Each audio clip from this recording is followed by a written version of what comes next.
Rivals has arrived, and now it's time to go to the Midsummer Classic. The All-Star break in the Major League Baseball season is upon us, and of course, they just had the Home Run Derby. I have to tell you, Alex, that the only All-Star game that I even think is even worth watching, has any interest, has any kind of integrity, is the All-Star game in baseball. The rest of them are just a big farce. Are you saying the All-Star game itself, like will you watch the actual All-Star game? Yes. Or are you saying the stuff leading up to it? Because in the NBA, it's the dunk contest. I'm not really that interested in the game itself. But the dunk contest has even gotten old.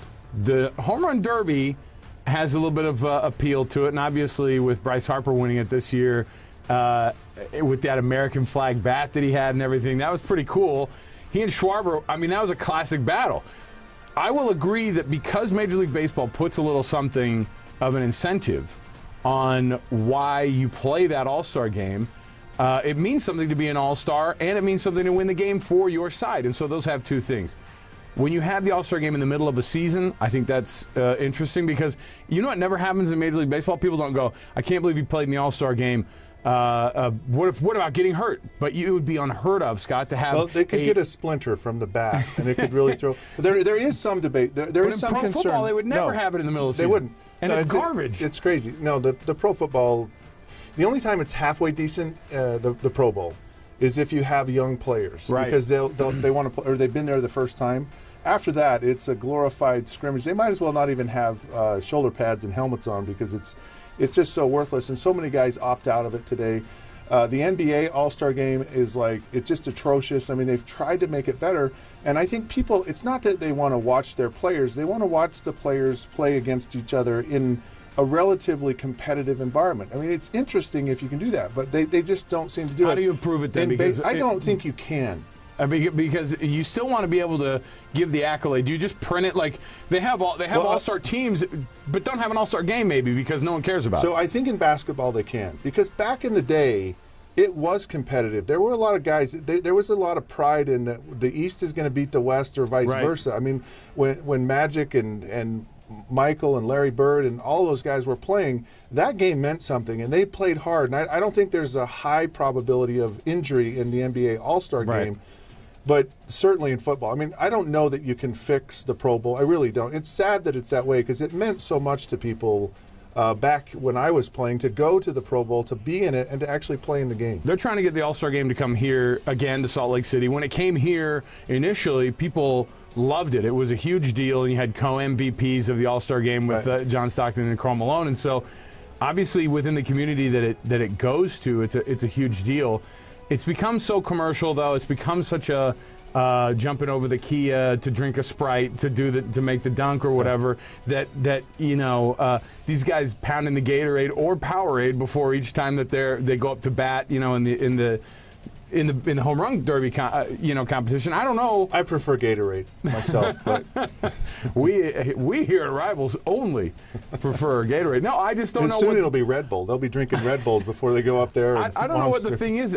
Why are we attracted to it? Is it because it's an extra game? The Pro Bowl became a joke because it was like, well, we had our best last game of the season 2 weeks ago or whenever it was, and then they were all, we're going to do it in that week before the Super Bowl, and you're going, yeah, but all the really good players are getting ready for the Super Bowl. And so the NFL is still trying to guess on it. They moved it to Orlando and, from Hawaii. And so I don't know. You played in a Pro Bowl. You played in a Pro Bowl? I think they should go back. And it meant something. That's what I'm saying. The Pro Bowl back in the day meant something.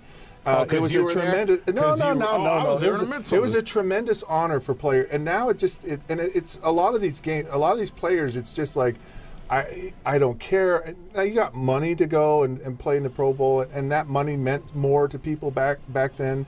That may be an incentive if there was more money involved, if there was something more on the line than just. But I want to get to the slam dunk thing. Oh yeah. Because it's driving me crazy. I got to get it out of my system. Let me hear it. Sorry.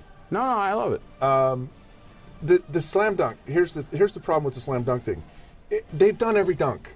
Like, it was cool when Michael Jordan did, the jump from the foul line thing, but now everyone D. Brown with covering up his eyes, right? And you have the double windmill, and all those things. And there comes a point when you've seen every dunk. There are frankly guys on the internet who are like professional dunkers who actually do it better. They're not even close to NBA talent when it comes to playing basketball, but they can dunk like crazy. Yeah. And so it's basically like watching that.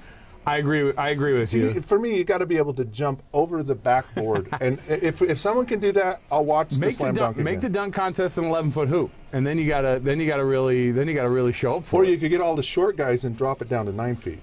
That's more along the lines that I'm talking about. Yeah, that'd be kind of fun. Let me bring this up real quickly, and this shines a light on how terrible the Pro Bowl is, for example, in the NFL. When you have arguably the best quarterback in the history of professional football, Tom Brady, who's been invited to like 18 of them or whatever it is, and he's gone to one, and he hasn't gone to one for like 15 years.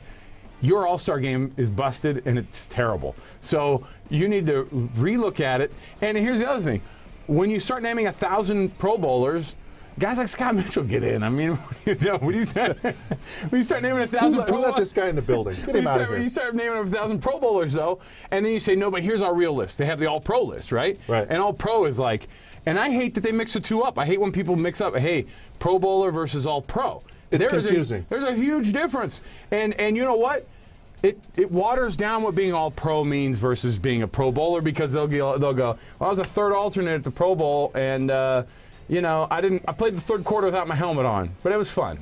Well, the part of that issue is there's a lot of people that vote on it. So you have coaches, you have fans, and so the fan interaction, they want the people that they voted in. They want to watch them, they want them to be a part of the game, and they want an interesting game. Whereas the All-Pro selections are more of a selective, more of a real.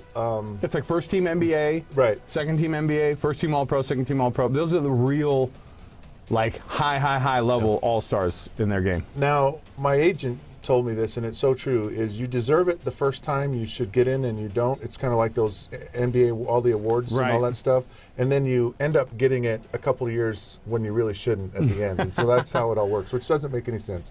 All right, we got to go. Rivals has arrived, and now it is time to go, and we'll go check out an All-Star game or something. You can text Rivals to 65537. Go to all those social sites in the corner and like us, because we like you. And be smart. Dial us in on your smartphone. Until then, thank you, Alex, for being here. We'll catch you soon.